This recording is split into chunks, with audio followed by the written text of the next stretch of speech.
Now, northern governors, they have met and their resolutions are disappointing. I repeat, northern governors emergency meeting. They have put out their resolutions and these resolutions are disappointing. Like I said, northern Nigeria, insecurity, the solution for insecurity is in the hands of northern Nigeria, northern politicians, northern religious leaders, northern traditional rulers. It is in their hands. Tinubu can do nothing. The US can do nothing to stop insecurity in northern Nigeria because it did not start today. Now, insecurity is an ideology. So I looked at the meeting the Northerners had today. 19 northern states had a meeting, and we saw the Middle Belt governors as part of those meetings. And look at what they said. They said one interesting thing they said, state police. They were suggesting about state police. There's a need for state police. I hope all governors in northern Nigeria will listen or would adhere to this resolution of a state police. I told you that one of the reasons why, you see, insecurity is very hard to deal with in Nigeria is because of there is no local or grassroots security.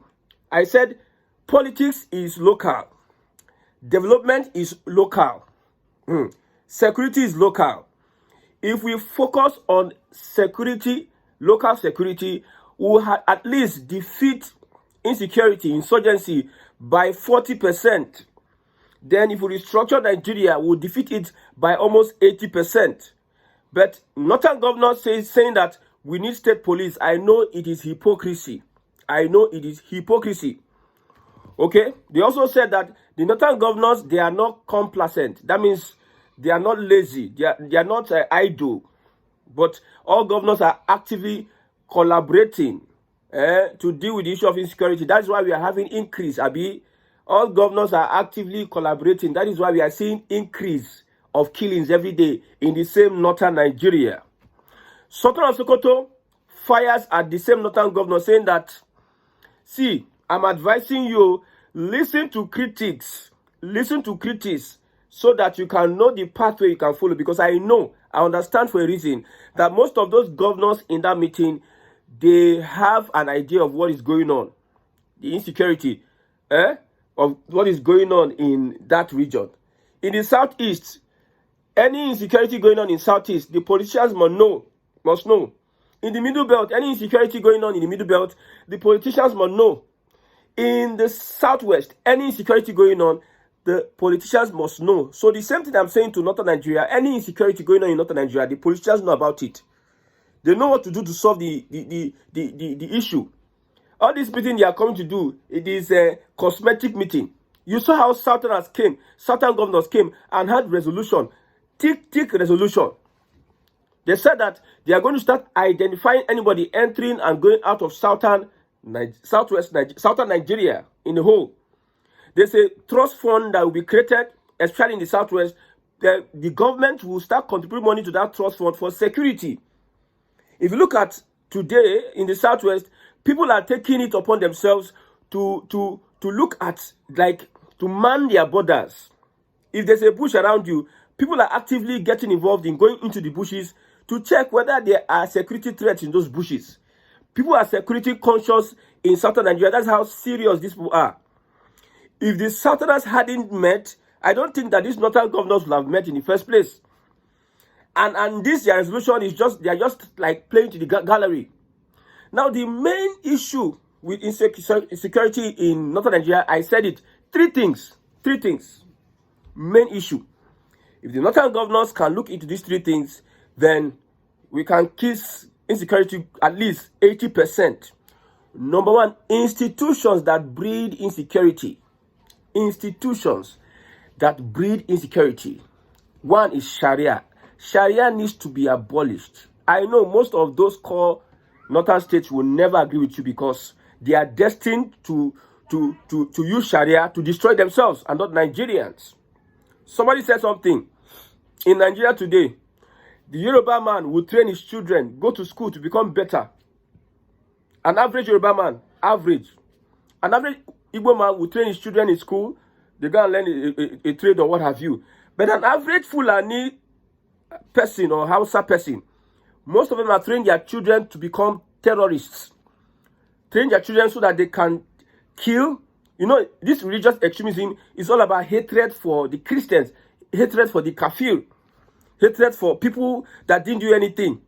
So we have our children, and we are training our children. You see NYSC, the Yoruba man go train children from Southwest finish.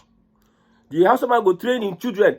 They will create a hostile environment. The Hausa, the Fulani, they will create a hostile environment that cannot invite or that cannot welcome a Southerner in the north. So when NYC want to post, after not destroy their own environment, finish, make it hostile, they post Northerners to the southwest. Northerners are safe, no insecurity. They get everything they want. But now when they post a Yoruba person child to the same place so that they can go, they can kill them, they can be abused. If you know a lot of stories that have come out from northern Nigeria, a lot of stories on what people went through, a particular hospital in northern Nigeria, the HOD then was a Muslim, the assistant HOD was a Christian, just one HOD. Now the HOD somehow got an appointment with World Health Organization, the Muslim man, the HOD. Do you know what? They refused making that Christian head of department because of his religion. You make your area hostile to people. You create a toxic environment for people. Then you are coming to preach one Nigeria. You create insecurity for your people. You create a foundation, an environment for insecurity for your people. And you expect Southerners to use their money, to use their resources, to waste on a region that have decided to destroy itself. They had to wait for like 2 months before they now appointed a clerk to head that department that does not know what is, I'm not in the medical field, that does not know if to prescribe medicine. They made him HOD because of religion, because of tribe, the mentality of these people. So the mentality of these governors will never make them have a good resolution. Don't let anybody deceive you. Like I said, these people came together in the first place because of the Southerners came together. They are doing eye service. Look at the resolution. Not that we are lazy, we are actively doing something.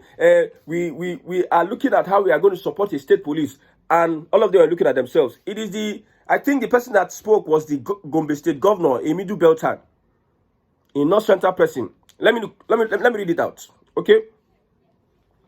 During his opening remarks at the joint Northern State Governors Forum, Northern Traditional Rulers Council meeting with host Governor Uba, that is in Kaduna State, welcomed the Northern Governors and Traditional Rulers to Kaduna. He praised the forum's leadership under Governor Inuwa Yahya. Governor Inuwa Yahya is the leadership of that movement, and acknowledged the essential role of traditional rulers in promoting the region's stability. He dismissed claims that northern governors are complacent, that they are lazy or they are not functioning about insecurity, stressing that all governors, they are not serious yet. All governors are actively collaborating, sharing intelligence, and learning from one another. He condemned the growing politicization of security challenges by some opposition figures. They are making it an opposition thing now. Nobody's taking responsibility. Northern governors, they just came there not to take responsibility, to look for excuse to exonerate themselves from the carnage going on in northern Nigeria. Saying it undermines, he says that the politicization of security challenges by the opposition undermines public trust, weakens collaboration, and emboldens criminals. He emphasized that the security situation has not worsened under Bola Ahmed Tinubu politics. They came there to play politics. Who he described as a leader deeply committed to the North's stability and development. The governor reiterated that urgent need for state police due to Nigeria's insufficient centralized policing capacity. He called for unity, resilience, and a collective resolve to counter negative narratives and deliver safety and progress for the region. We can speak big grammar. What he said here is that we don't have enough police to police the people. So we need a state police to complement the activities of the central police. Now they are saying it. And I asked this question the other time. Is it the Sharia police they are going to use? Because we know these governors, they are hell-bent on holding on to their anything aside the Uthman Danfodio ideology. They will never support it. That's why you see some middle belt groups say that we don't be part of these people that are sponsoring terrorism, these people that are sympathetic to terrorists, having peace deal with terrorists. We don't be part of them. All these things is sugarcoating. Okay, he urged them to be deliberate, be bold and responsible. So, because your decision defines the future of northern Nigeria. My brother, let's not talk too much story. Number one, Sharia must be abolished in northern Nigeria. Religious extremism, all those religious preachers that are preaching extremism, turning northern youth to zombie. There's a particular affair that said the cow does not know that Muhammad is dead. He said, if you speak into the ear of the cow, is a respected affair, respected, not in the north, respected affair. He said, if you speak into the ear of the cow will be angry with you. That the cow does not know yet that Prophet Muhammad is dead. These are the kind of people that shape the mindset and opinions of people. This kind of guys, this kind of affairs, they are much in northern Nigeria. They are the ones that shape the perspective and the opinions of this youth. That is why you think that you are a mad person. You think that you are a human being. You are together in one Nigeria. You don't know that there are some crazy people. Some people are mad and are groomed. They groom them every day to become mad and crazy. That is why we are pushing Nigeria forward. Some people are dragging Nigeria backward. So religious extremism, all those religious teachers that are preaching extremist ideas, it is very, very evident. If some people who are Christians, who are non-Muslims, who are not Northerners, if they tell you their experience, the politics they play in Northern Nigeria, you know, some of the excuses they tell you that, is there any mosque in UNN? Is there any, you see, is it not where you have a lot of population? The school I went to, the population of the Muslims were not much, but the Muslims, they were asking for a place of worship. They already had a place. Even in the school I went to, the church does not have a building. The mosque, the people have a mosque, but we have not complained ever since. Is it not where you have a number of people going to such environment, a school, that they can ask for a place of worship? And has any Muslim community had in any school in southern Nigeria, I stand to be corrected, asked for a place to worship and they refuse them? But go to northern Nigeria, you see a lot of extremism as a result of these religious teachings of some of these imams and affairs. Because in that area, the people that think for them, they are the politicians, the traditional rulers, and the religious leaders. These are the people that think for them. If these bandits now override Nigeria, if they destroy everything and destroy Nigeria, who is going to benefit? For instance, now they entrench their Uthman Danfodio, they succeed in all this their agenda. Who do you think is going to benefit? Is it not the Sultan of Sokoto that is claiming that the unity of Nigeria is non-negotiable? If the bandits override Nigeria today, it is the Sultan of Sokoto and his family members and his people that will benefit. They know what they are doing. In fact, they are so relaxed. These Fulanis, these religious extremists, these Muslims, they are so relaxed in the midst of these bandits. They know that the bandits are not after them because they are on the same page. It is the people that are crying out. You know, when they say Christian genocide, some Muslims will not say, Muslims are being killed now. Why are people saying as if it's only Christians that are killed? Nobody told you not to defend your Muslims. Christians are being killed and Christians are fighting for Christians, and you're angry that Christians are fighting for their people. If Muslims are being killed, what stops you from fighting for Muslims also? What stops you? The hypocrisy here is changed to the high heavens. I tell you. So these northern governors, they are coming to meet because of Satan has meet. Because of there is a plan to name, sponsors. In 2024, the federal government named sponsors of terrorists. One of them, Mahmoud Taku, is going through trial. At least the person will know amongst them. Names are coming. Names will be mentioned. That's why they are sitting up. They are coming together, talking to themselves. They know that they are guilty. But what would they do? What would they do? They know that they are losing it. But what would they do? Now, first, Sharia from southern Nigeria will deal with that. Maybe Northerners will still keep that. I know the Middle Belt will also deal with that Sharia. Sharia should not cross anywhere Middle Belt, North Central, and even the Southwest. Let Sharia be in the core north, since it is something that will benefit them. It's not going to benefit us. We are in Nigeria. You have freedom of whatever it is. It's not going to benefit us. And in democracy, majority carries the vote. If majority of them want Sharia, let them have it. But here, majority say no to Sharia. So you don't come and say this is intolerance, religious intolerance. No, we are not in that. Don't come and be playing that kind of sense for us. Now, Sharia is number one. Religious extremism is number two. Number two, resources. Resources is one of the reasons why there will be insecurity in northern Nigeria. If they don't look at how they will talk to themselves, those politicians, those generals, according to Shomele, stealing resources in northern Nigeria, because the only way they can keep stealing those resources is to create chaos, because it is unofficial. Sometimes we have reports that they use bandits to protect themselves. If you are trying to go and put your eye where they steal resources, you go jam bandits and you go run away. Yes.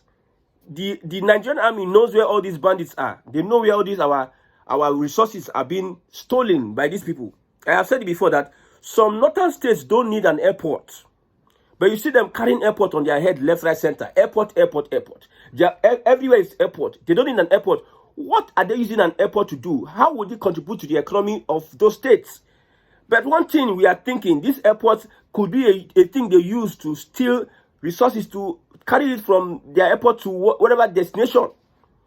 You see, the politicians have really made a politician will destroy his people just because of political power. If these doctors are ready, they should make sure that all these things are put in check. Sharia, all those religious teachers, put it on suspension. No Hizbah police. Don't use Hizbah police for your protection. Let the locals, the indigenes, decide what it is that they want for security. If you want the Middle Belt to be even part of anything, because I know you are going to impose yourself on these people. I bet you that this meeting from Northern Nigerians, they are just here to play. Nothing is going to happen. But I love my Southern people. They are up to the task. They have all risen and said that we must protect our people. We must do everything to make sure that every inch of the Fulani, whether it is raising an alarm, in every community, I've said it, if you're in the Southwest, make use of the social media. If you look at your environment and you find something suspicious, now it is very hot, carry it and post on social media. Somebody will help you pick it and make it go viral. Let us know where these people are, the hideouts. Try and get a phone that has video recording. Try and record the places these people are and put it on social media, so we can now get to work to make sure that we comb all those forests, comb all those hideouts. Wherever they are, they should vacate those places immediately. Southeast governors are building their security apparatus. They are getting equipment. They are getting so many, I will not mention. The Southwest, they are getting equipment also to survey the area that they are in. Constant survey. There's a trust fund, there's a money that is mapped out for that. You see how Southerners, they prepare themselves. But you see Northerners, they are trying to play politics. And not that we are not working, there's no governor that is not working. We are sharing intelligence and everything. We are blaming opposition members. They are the ones responsible for this. You can see Tinubu is trying, at least he's cutting. You are playing politics with the lives of the people. That's why I don't even take these guys serious in the first place. I don't take them serious. Even the state police that they mentioned even shocked me. Say, state police, Northern Nigeria state police. And if they really wanted state police, what of local government autonomy? Why didn't they support local government autonomy? People that are deceiving themselves. Let me tell you, if you don't ban Sharia, if you don't stop religious extremism, if you don't stop this stealing of resources, they had a security meeting the other time. Minister of Mines, Dele Alake, was in that meeting. It tells you a lot. Dele Alake was in the meeting. It tells you what is going on. There are some things that they cannot tell us Nigerians. If they tell us Nigerians, we will enter the streets this night. I kid you not. There's some information that is not good for public consumption. If they reveal it, that person that reveal itself, the elite, the upper class, the higher class will look for that person. Why did you reveal this thing to the people? Because they know that revelation alone is going to trigger a lot of revolution. So they called in the Minister of Mines, Alake, into that meeting. You see Alake, he done the sling, he done the white everywhere. The stress is too much. Under AC, the stress, the pressure is too much. Watching your back, watching whether cabals are after you or this or that. It is very, very... Hey God. You see, Like I said, Southerners unite together. Middle Belt, find your way to break out from that Arewa. Don't let them drag you in their mess. They have their agenda tied to their destiny to make sure that they Islamize everywhere. They never want to stop, but they are going to stop this season. They are going to stop if the Hausas want them to continue with those shenanigans, they should continue with that. But it is not going to cross here in southern Nigeria. It's not going to cross here. We are going to make sure that we man everywhere. We make sure that we secure everywhere. Me, I'm ready. The government see, we are now talking. We are talking. You think we are playing? Actions are being taken. We are not here coming here to sit down and start playing. Nobody is coming here to play. I didn't come on social media to come and talk so that let me talk. No. I'm passionate about what I'm saying. So we Southerners, kudos to those people, to Southern governors that have come together, Southwest governors that have shown the way. Kudos to you people. You can do more and better. We can live in a developed society free of insecurity. Let the insecurity go back to northern Nigeria, to the core north. If they want to use one Nigeria to start taking our money, we are going to restructure Nigeria very soon. And they know this. It is coming to pass. We are going to restructure Nigeria very soon. Let them keep on doing their shenanigans until there's a resource control. Everybody have their state police. Then we now go from there. May God in heaven help Nigerians.